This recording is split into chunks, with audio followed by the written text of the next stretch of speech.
Before we get into this one, if you could just hit that subscribe button, that would mean a massive amount to me. But without further ado, let's get straight into the video.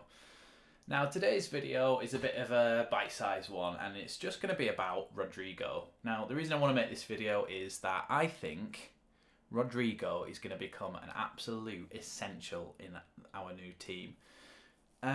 People have criticised Rodrigo since he came in for being hot and cold, basically, and I think the reason for that really is that he's kind of been played out of position, and that seems obvious, but I even mean as an attacking midfielder he's been played out of position.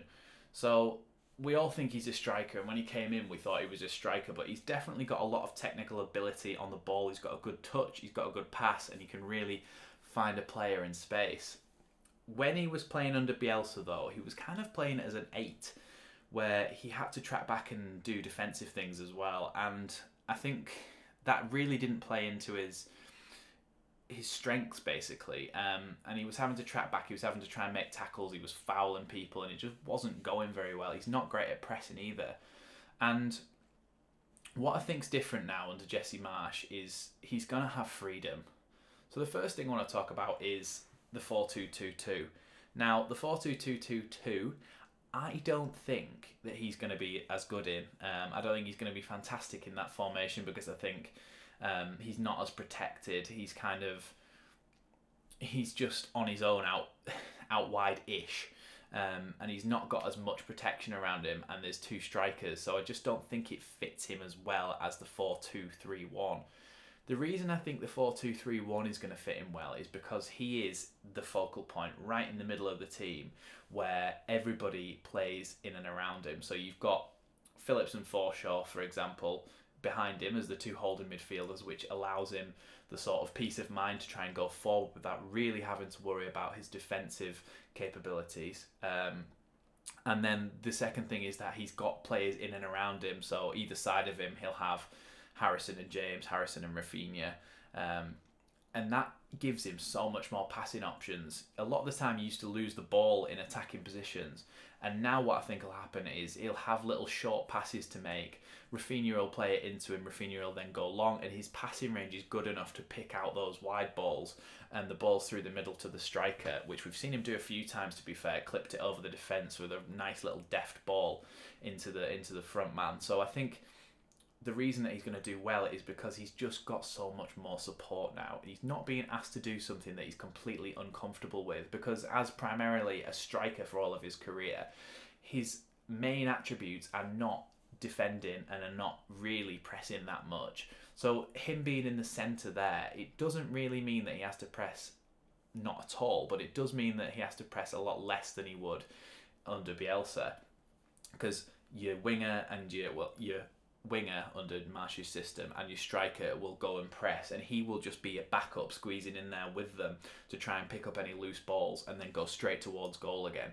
So I think, like I said, having players around him will really help Rodrigo and his confidence.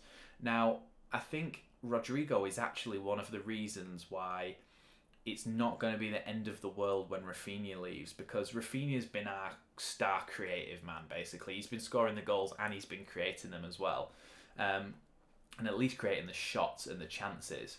But what I think Rodrigo is going to do is he's going to take on that mantle now in this 4-2-3-1 system. I think with Rafinha not playing as much of a winger anymore, he's not going to have as much of an impact, and I think he is going to go in the summer, so he's going to be replaced with someone like Brendan Aronson for about 20 million, 25 million pounds. And Brendan Aronson isn't as much of a dribbler as Rafinha is. So I think Rodrigo is going to have to take on the responsibility of being that creative force in there. And all these things that I've said about having players around him, having options, and having players behind him to help him not have to have as much defensive worries is actually going to be a big factor in why Rodrigo is probably going to be our best player in this new system. I'm really excited for the future of Rodrigo, because although he's nearly 30, I think he might actually be 30 now, I think we could get another 2 or 3 good years out of him if we can keep hold of Marsch, and if Marsch can play in a system 4-2-3-1 that really, really complements Rodrigo's style of play. And that means that we haven't got as much creative worries as we thought we really had. So bringing in somebody like Brendan Aronson will just really complement that, and maybe a backup striker to go in front of him. I think we could really build this team around Rodrigo, and then when Rodrigo retires or moves on to another club when he's a little bit older, that position can then be filled by whoever we can find to try and take on the creative mantle in this team. But I think that's going to be a pivotal position, and I think Rodrigo is going to fill it really, really well for this Leeds United's team.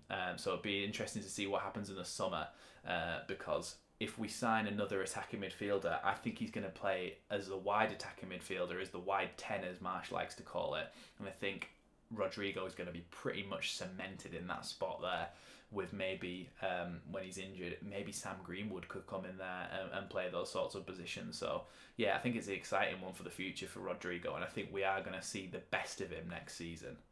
So thanks for watching this one. I know it's a bit more of a short bite-sized version, but I just wanted to talk about how I think Rodrigo will really, really flourish in this system. Thanks for watching this one, and I'll see you next time on Leeds Lately.